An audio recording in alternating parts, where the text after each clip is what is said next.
जनार्दनी ब्रह्मचर्य को परमित ज्ञानंद स्वरूपिणी बलांगीर वाला मैं संगे संग पहुंचू जे सेते लगे आगे अशेष अशेष धन्यवाद प्रथम आज कार्यक्रम के हमर गहन रे आज हमें बलांगीर रो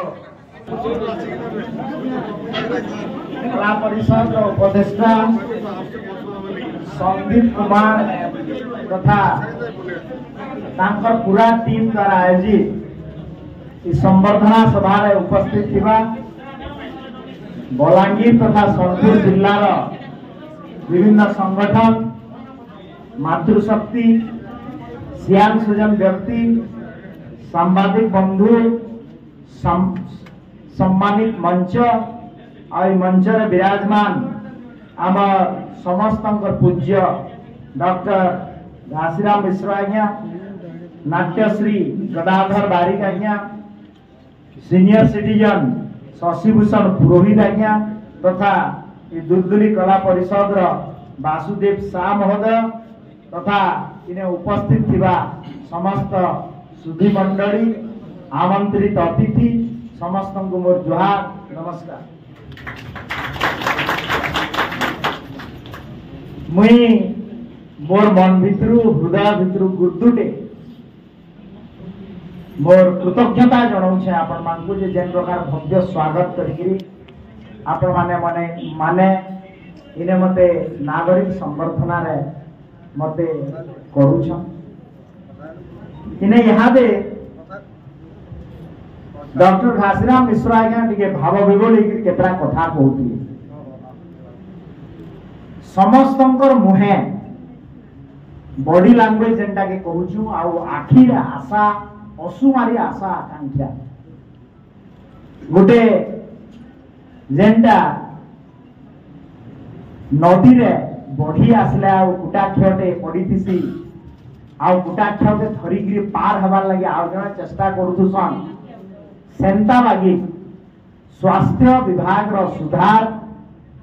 आनवार लगी जेन प्रकार आशा और आकांक्षा आपण मानकर लगी गोटे उत्तम स्वास्थ्य देवार लगी आज आमे ओडिशा रे प्रथम थर लगी भारतीय जनता पार्टी सरकार है स्वाधीनतार परवर्ती अवस्था रे प्रथम थर लगी ओडिशा रे भारतीय जनता पार्टी सरकार है आउने समस्ते गोटे परिवर्तन रो भोट देछन आ समस्तंकर आशा पूरा ओडिशा वासींकर आशा जे स्वास्थ्य आ शिक्षा व्यवस्था संपूर्ण भाव में नवीकरण हो विशेष कर कहमी स्वास्थ्य विभाग गोटे बहुत बड़ चैलेंज आज आमर सामना रे आसी जेन नारा लेकिरी आमे आज सरकार के आसचु मंत्री परिषद सदस्य हिसाब रे मते